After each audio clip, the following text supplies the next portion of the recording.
प्रिय विद्यार्थियों, कैसे हैं आप सब। आपकी आगामी परीक्षाओं हेतु शुभकामनाएं। मैं शत्रुघ्न मिश्रा टारगेट टाइम्स के यूट्यूब चैनल पर आपका स्वागत करता हूं।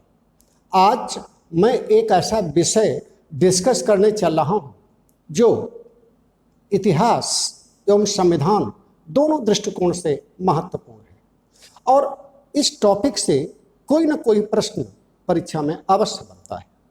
आज मैं एक ऐसे महापुरुष की चर्चा करने चल रहा हूं जिसके योगदान के बिना भारत का राजनीतिक एकीकरण संभव नहीं था।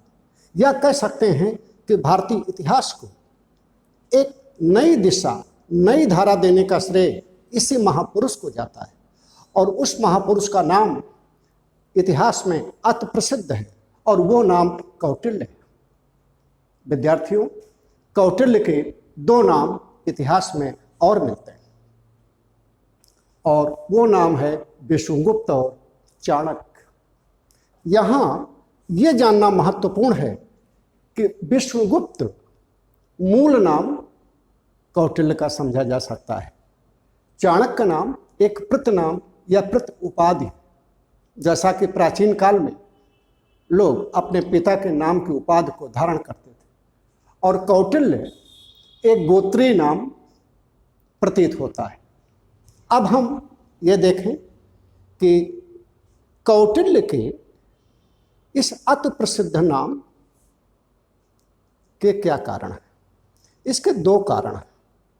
एक तो उनकी ऐतिहासिक पुस्तक अर्थशास्त्र, जिसकी विषय वस्तु शासन एवं प्रशासन है, राजनीतिक सिद्धांत हैं, और इससे कहीं महत्वपूर्ण भारत के राजनीतिक एकीकरण में उनका दिया गया योगदान है। हम उस समय से आइए शुरू करते हैं जब भारत के प्राचीनतम वैदिक शिक्षा केंद्र तक्षशिला की बात होती है। तक्षशिला विश्वविद्यालय, जिसकी भौगोलिक स्थिति आज पाकिस्तान में पड़ती है, यह भारत का, या कह लें ऐतिहासिक भारत का प्राचीनतम शिक्षा केंद्र है। इस शिक्षा केंद्र का प्राचीन भारतीय इतिहास में उल्लेख मिलता है। अन्य दो प्रसिद्ध विश्वविद्यालय क्रमशः नालंदा एवं विक्रमशिला की भी चर्चा ऐतिहासिक पुस्तकों में मिलती है। तो तक्षशिला के एक प्रसिद्ध आचार्य के रूप में कौटिल्य का नाम आता है। कहते हैं लगभग 800 ईसा पूर्व के आसपास राजा तक्ष द्वारा स्थापित इस शिक्षा केंद्र का नाम इन्हीं के नाम पर पड़ा। यहां से निकले हुए विद्यार्थियों में चंद्रगुप्त का भी नाम महत्वपूर्ण है। ये वही चंद्रगुप्त है जिनकी सहायता से या जिनको मार्गदर्शन देकर चाणक्य ने उस समय इतिहास की धारा को बदल दिया। तक्षशिला विश्वविद्यालय में शस्त्र एवं शास्त्र की शिक्षा देने वाले कौटिल्य का सबसे बड़ा योगदान भारतीय इतिहास में राजनीतिक एकीकरण, पॉलिटिकल यूनिफिकेशन के रूप में माना जाता है। उस समय चौथी शताब्दी ईसा पूर्व में भारत कई भौगोलिक इकाइयों में, ज्योग्राफिकल यूनिट में बटा हुआ था। परिस्थितियां काफी गंभीर तब हो गई थी जब सिकंदर का भारत पर हमला हो चुका था। तक्षशिला के आंभी ने सिकंदर की अधीनता स्वीकार कर ली थी। पुरु भी पराजित हुआ था। यद्यपि पुरु के साहस की प्रशंसा सिकंदर ने की और उसे उसका राज्य वापस कर दिया था, लेकिन भारत पर कोई विदेशी पहली बार अपना एक साम्राज्य, भले ही छोटे स्तर पर, उत्तर पश्चिम के हिस्सों पर स्थापित करने में सफल रहा था, और यह बात चाणक्य को अच्छी नहीं लगी। ऐतिहासिक स्रोतों से ज्ञात होता है कि चाणक्य ने एक पर्वतक नामक राजा की सहायता से, यह पर्वतक की पहचान काफी संदिग्ध मानी गई है, लगता है इसका आशय पुरु से है। कहते हैं पर्वतक नामक राजा की सहायता से और अपने प्रिय शिष्य चाणक्य की मदद से भारत की भूमि से इन यवनों से रक्षा की और ये आगे चलकर गंगा घाटी में शक्तिशाली राजवंश नंदवंश का शासन था। इस समय नंदवंश का राजा धनानंद था। कहते हैं यह शक्तिशाली, समृद्ध किंतु अत्याचारी था। कौटिल्य के बारे में कहा जाता है कि एक बार नंद राजा की यज्ञशाला में इनका अपमान हुआ। इस अपमान से कुपित होकर इन्होंने इस वंश के विनाश का निश्चय किया। एक अन्य कथा के अनुसार चाणक्य के पिता चाणक्य की हत्या का दोषी नंदराज को माना जाता है। अपने पिता की हत्या का बदला लेने के लिए चाणक्य ने इस वंश के समूल नाश करने का संकल्प लिया। कहानी कुछ भी हो, लेकिन अंततः चाणक्य ने उस सपने को पूरा किया जो वैदिक कालीन राजाओं एवं मगध के विभिन्न राजवंशों ने न कर पाए थे।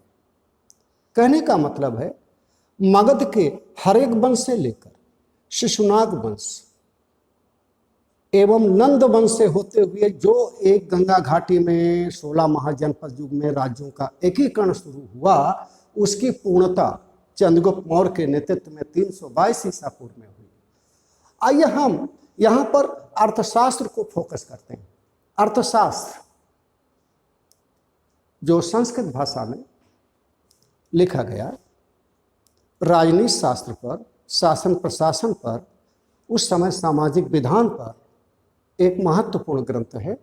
6000 संस्कृत श्लोकों, 15 अधिकरण एवं 180 प्रकरण में यह बटा हुआ है।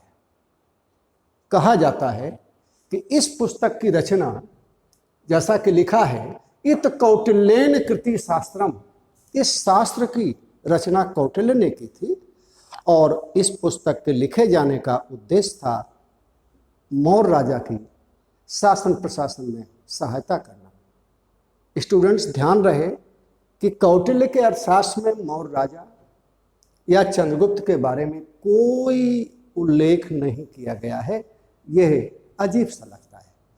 आगे चलकर हम देखेंगे कि अर्थशास्त्र के इन 15 अधिकरणों में पहले में राजस्व की चर्चा है, दूसरे में नागरिक प्रशासन के बारे में विस्तार से जानकारी दी गई है, तीसरे एवं चौथे खंड में दीवानी एवं फौजदारी के बारे में चर्चा है। उस समय दीवानी को धर्मस्थनीय एवं फौजदारी को कंटक शोधन बोलते थे, मौर्यों के प्रशासन का एक हिस्सा था। और पांचवें में सम्राट और उसके सभासदों का उल्लेख है। हम चंद्रगुप्त मौर्य की लगभग 500 सदस्यों वाली परिषद का उल्लेख पाते हैं। कौटिल्य का विचार था कि राजा को सहायता देने के लिए एक बड़ी मंत्र परिषद होनी चाहिए और इस प्रकार छठे भाग में उस सप्तांग सिद्धांत की चर्चा है, अर्थात राज्य के अंगों की चर्चा है, जिसका व्यवस्थित रूप हमको पहली बार यही दिखाई पड़ता है। परीक्षा में प्रश्न आता है कि राज्य के सप्तांग अंगों में कौन शामिल नहीं है, तो उसको जानने के लिए हम देख लें। पहले स्थान पर है स्वामी अर्थात राजा, दूसरा आमात्य सचिव या सभासद मंत्री लोग। वैदिक ग्रंथों में हम मंत्रियों को रत्निन कहा गया है। वैदिक साहित्य में भी राजा को इस प्रकार पुकारा गया है, जनस्य गोप्तस्य राज्ञः, लेकिन वहाँ पर उतना व्यवस्थित सिलसिलेवार विवरण प्रशासन का नहीं मिलता जितना कौटिल्य के अर्थशास्त्र में मिलता है। और यही कारण है कि कौटिल्य का अर्थशास्त्र प्राचीन भारत का या भारत के इतिहास का प्रथम प्रामाणिक और विस्तृत ग्रंथ माना जाता है। तो अमात्य के बाद भूमि, दुर्ग, कोष, धन, बल अर्थात सेना और मंत्री, ये राज्य के 7 अंग माने गए हैं। आज हम उस मूल्य की चर्चा कर दें जो अर्थशास्त्र का एक आदर्श मूल्य है। वो ये है कि राजा को कैसे व्यवहार करना चाहिए, प्रजा के साथ कैसे संबंध होना चाहिए। तो कहा गया है कि प्रजा सुखम च सुखम राज्ञः प्रजा हितम च हितम राज्ञः। अरसास का ये वाक्य कहता है कि प्रजा के सुख में ही राजा का सुख है, प्रजा के हित में ही राजा का हित है। अर्थात मौर्य राजाओं की तुलना या कौटिल्य के अर्थशास्त्र में वर्णित राजा की कल्पना हम यदि ब्रिटेन से करें तो ब्रिटेन के 18वीं शताब्दी के ट्यूडर वंश के उन राजाओं से किया जा सकता है जो इनलाइटेंट डिस्पार्टिस्ट अर्थात प्रबुद्ध निरंकुश थे, जो अपनी प्रजा का काफ़ी ख्याल रखते थे। इस प्रकार कौटिल्य के अर्थशास्त्र से आज भी हमें प्रेरणा मिलती है। हमारी संसद में जब कभी बहस होती है बजट पर या किसी विषय पर, तो निश्चित रूप से नेतागण कौटिल्य के अर्थशास्त्र का उदाहरण भी देते हैं और इनके मूल्यों को ध्यान में रखते हैं। कौटिल्य के अर्थशास्त्र के मूल ही आज हमारे संविधान के लोकतांत्रिक मूल्यों से मेल खाता है। हम यही वर्तमान में अर्थशास्त्र और कौटिल्य की प्रासंगिकता को मान सकते हैं। हमें समझ सकते हैं कौटिल्य ने सबसे पहले इस बात पर जोर दिया कि शिक्षा केंद्रों का उद्देश्य केवल शिक्षा तक सीमित नहीं होना चाहिए। शिक्षा का संबंध समाज और राष्ट्र के हितों से जोड़कर पढ़ा जाना चाहिए और यही उसने अपने शिष्य और अपने गुरुकुल के माध्यम से किया भी। हम एक पक्ष और देखने का प्रयास करेंगे कि क्या प्राचीन भारतीय इतिहास में केवल कौटिल्य का अर्थशास्त्र ही शासन प्रशासन पर पुस्तक है या कोई और है। तो हम ये देखते हैं कि गुप्त काल में लिखा गया कामंडक का नीतिसार भी शासन प्रशासन पर प्रकाश डालता है और इतिहासकार ये मानते हैं कि नीतिसार पर कौटिल्य के अर्थशास्त्र का जबरदस्त प्रभाव है। अर्थात स्वयं कामंडक ने अपने नीतिशास्त्र में कौटिल्य का उल्लेख किया। विद्यार्थियों एक सवाल ये भी उठता है कि क्या वास्तव में कौटिल्य ही चाणक्य था, चाणक्य ही कौटिल्य था, या तीनों नाम एक थे? इस सवाल और संदेह का कारण यह था कि विभिन्न इतिहासकारों ने, जिसमें भारतीय और विदेशी दोनों शामिल हैं, इन तीनों नामों के तादात्म्य और एकीकरण पर काफ़ी संदेह में रहे। इस विषय पर भारत में आर शाम शास्त्री, गणपत शास्त्री ने पर्याप्त शोध किया और 1904 के बाद यह काम व्यवस्थित तरीके से बढ़ा और ये प्रमाणिक हो गया कि कौटिल्य और विष्णुगुप्त और चाणक्य तीनों एक ही। आगे चल करके हरमन जैकोबी, डॉक्टर जाली जैसे विद्वानों ने भी कौटिल्य और उनके ग्रंथ पर शोध किया। इस प्रकार हम कह सकते हैं कि कौटिल्य का अर्थशास्त्र एक महत्वपूर्ण ग्रंथ है। कुछ लोगों ने यह भी सवाल उठाया कि मेगास्थनीज, जो चंद्रगुप्त मौर्य के दरबार में आने वाला पहला यूरोपीय राजदूत था, उसने अपनी पुस्तक इंडिका में भी कौटिल्य के अर्थशास्त्र का उल्लेख नहीं किया। मौर्य साम्राज्य के बाद पुष्यमित्र शुंग के पुरोहित पतंजलि ने अपनी पुस्तक महाभाष्य में भी कौटिल्य का उल्लेख नहीं किया।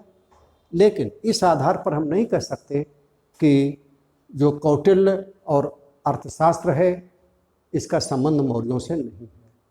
हालांकि अर्थशास्त्र में मौर्यों का कोई उल्लेख नहीं किया गया है। आगे चलकर विष्णु पुराण में कौटिल्य की चर्चा की गई है। बाणभट्ट ने भी कौटिल्य का उल्लेख किया है और प्रसिद्ध पुस्तक मुद्रा राक्षस में विशाख दत्त ने भी कौटिल्य और उनके कृत अर्थशास्त्र की चर्चा की गई।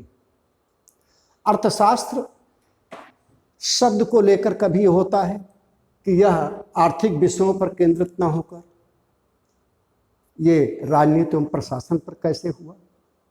तो उस समय अर्थ का मतलब यहाँ पर वृत्ति से लगाया जाता था और अर्थशास्त्र के अंतर्गत राजनीति, शासन, प्रशासन, आर्थिक और कई विषयों को शामिल किया जाता था, जबकि राजनीति शास्त्र एक स्वतंत्र विषय था। हम एक उस पक्ष पर ध्यान दें कि जैसे भारत में रानी शासक का पिता भी हम किसी हद तक कौटिल्य को मान सकते हैं,